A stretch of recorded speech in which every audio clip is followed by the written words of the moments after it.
Hey guys, Ultima here, bringing you my Armor DNA deck for the BT8 meta. You might be wondering, Ultima, you already did an armor build, why the hell are you switching to Armor DNA all of a sudden? First of all, there are never enough opportunities to make different files on my favorite Digimon, and second of all, after regionals last weekend, I kind of felt like Armor DNA is a bit better than Armor Rush, because it just has a lot more removal with stuff like Chimeramon, Shakomon, well, I mean, they still play Megadeth, but you know. Just having some extra removal and also being able to recover with Shakomon just helps out the deck a lot. Like, I was absolutely destroyed by a guy in regionals with a Armor DNA build similar to this. Like, I don't know exactly what his build was because I don't remember his name. I might have to check my Limitless TCG account to see if they like somehow stored my match records. But yeah, just saying, like, due to regionals I kind of figured that Armor Rush is not as good as Armor DNA. So yeah, let's just get into the deck profile. Starting with our babies. I play 1 copy of the BT3 Demi Vmon, as well as 4 copies of Upamon. The reason we play that one of Demi Vmon is because we do play Demi Vmon. So having a way to draw with him is pretty neat. And then we got Upamon.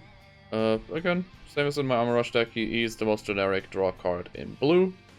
So, yeah, and also there are decks like, for example, Mastermon that really like to hard play their stuff. So having a way to benefit from that is pretty good. So yeah, just helps us generate some more speed. Moving on to our main deck, we play 4 copies of Jamming Vmon, 4 copies of the Starter Deck Vmon, 3 copies of BT8 Vmon, as well as 3 copies of the old Starter Deck Vmon. Reason we play Jamming Vmon, obviously, we don't play EX1 X Vmon in this, so there's more room for these boys. Then we play the new Starter Deck Vmon, just to be able to search all of our free Digimon, which is pretty much all of our Digimon except Chimeramon. He's sadly not a free type. That's the only card in this deck that we cannot search. So yeah, then we play 3 copies of Vmon to search all our dual colors, because all of our level 4s other than Ankylomon are dual colors. This really helps us to get to our level 4s. Or if we do need to play out our Digivolution materials, we search out for Imperial Demon, obviously. And lastly, well, the old Star Deck Vmon is really good to get some early draw advantage, because his inheritable effect says if you have 7 or fewer cards in your hand, then you can draw 1 card. So yeah, that's also a reason why I'm kind of considering to cut one of the BT8 Vmons here, to play another copy of this Vmon. But right now, I feel like I'm fine with these ratios. Still gotta do some more testing at locals to decide if I want to cut one of those Vmons. So yeah. Moving on to our level 4s. We play same as in our Armor Rush build, 4 copies of Magnamon, because Magnamon is just amazing. As soon as you have an armor in there, he's already a 9k blocker for a turn, so this will hold your opponent's Paildron plays if you do play against Imperial. Like, I really feel like armor is really good against Imperial.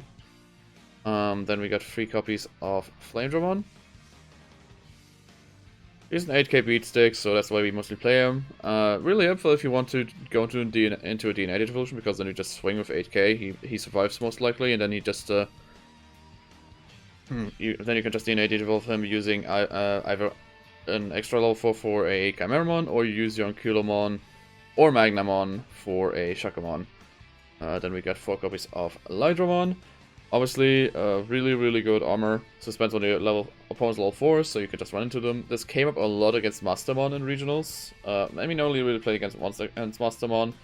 Then some more times against a friend privately. And in a lot of cases, Lydramon's just really good to suspend your opponent's Gatomon, because Gatomon only has 4,000. And if you do leave it on the board, it is very dangerous, because it'll just enable them to just DNA Digivolve at the end of the turn, so that'll allow them to just be faster. Without Gatomon, Mastermon pretty much just becomes slow as shit.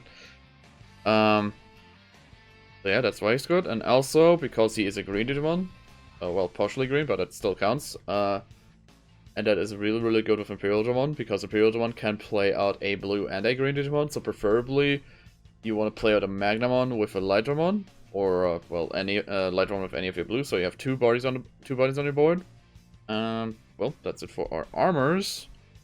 Emphasis on armors, not level 4s, because we do play 4 copies of a new level 4 in this build, because this is an armor DNA variant. We play 4 copies of Ankylamon, which also kind of count as extra level 3s, because he does reduce his play cost by 3 if you have a blue Digimon on the board.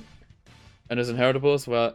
While you have a blue Digimon on the board, and you, while attacking while you have a blue Digimon on the board, you can reduce the DP of one of your opponent's Digimon by 3000. So that is really, really good against, like, memory blockers, like Chumon and stuff, so you can just swing once and they're gone. And just in general, being able to DP reduce is really, really strong.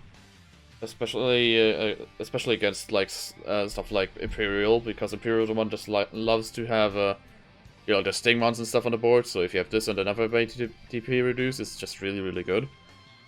But yeah, just in general, having a 3-cost level 4 is just mandatory for DNA decks, so yeah, depending on what kind of DNA deck you play, you might want to look into that.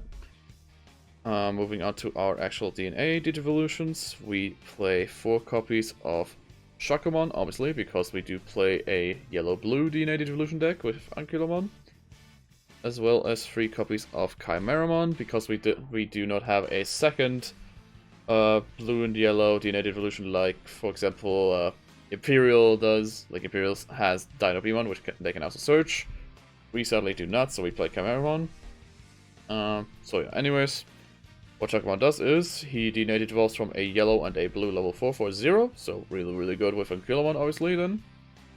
And then, when Digivolving, you can recover 1 if you have 5 or less security, and then, if you DNA Digivolved, you can return one of your opponent's Digimon back to their hand if their level is equal or less than your security. So if you get Shakumon off early game, he's effectively a Kokaida's Breath.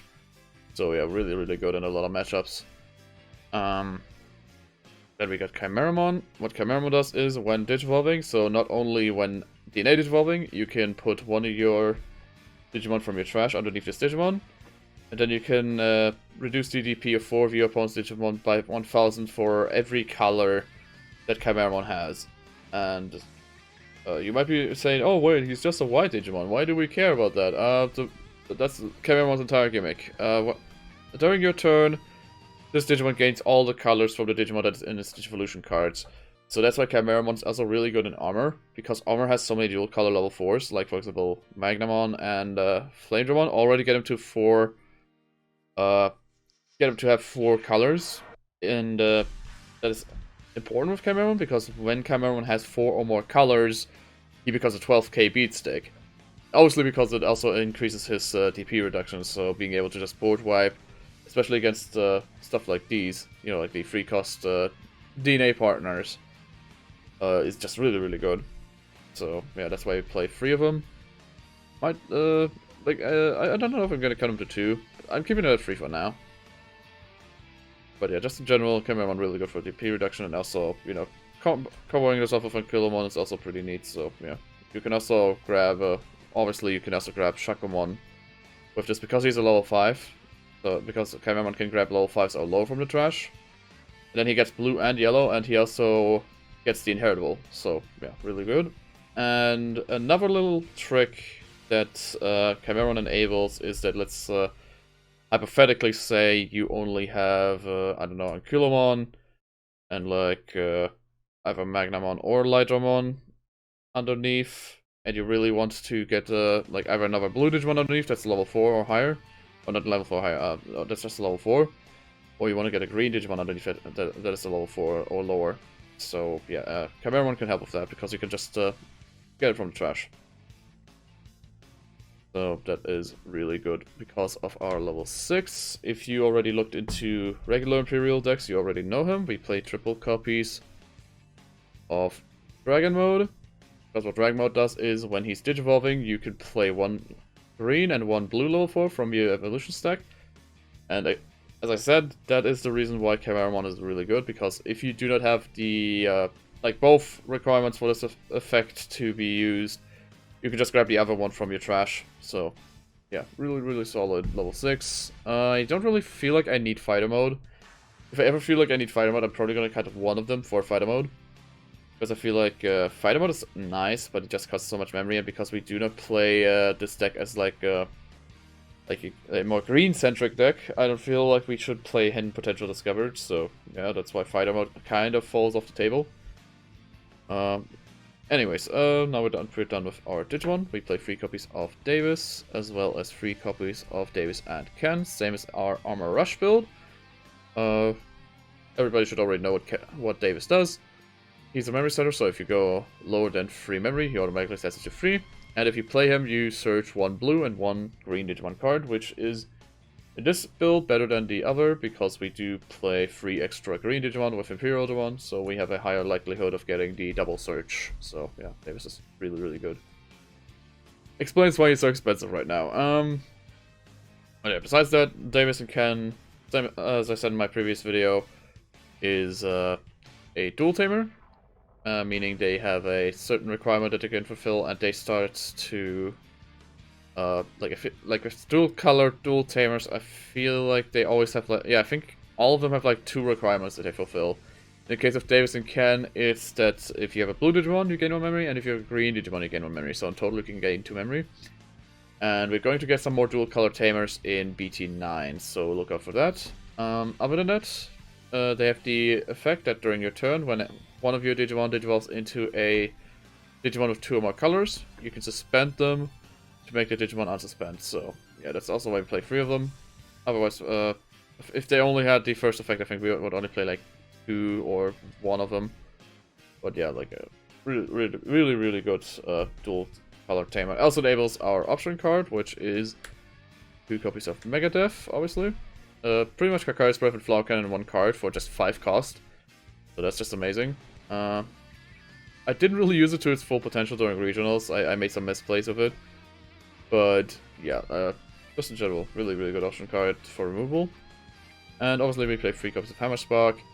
If I wasn't playing 3 Imperial, I would probably play 4 Hammer Spark. But I feel like 3 is enough. Or you could play 3 Hammer Spark, 1 Ice Wall, if you feel like it. So yeah, if you do feel like playing 4 Hammer Spark or 3 and 1 Ice Wall, just cut 1 Imperial.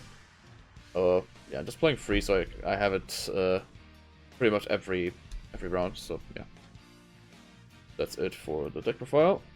I'm just going to, same as usual, quickly show off the entire deck list in a card right about now. So if you don't want to watch the entire video, or you did watch the entire video and you just want to copy paste my deck, here it is in a very easy PNG format, pretty much. Yeah, if you liked the video, like and subscribe, and I'll see you guys next time. Bye.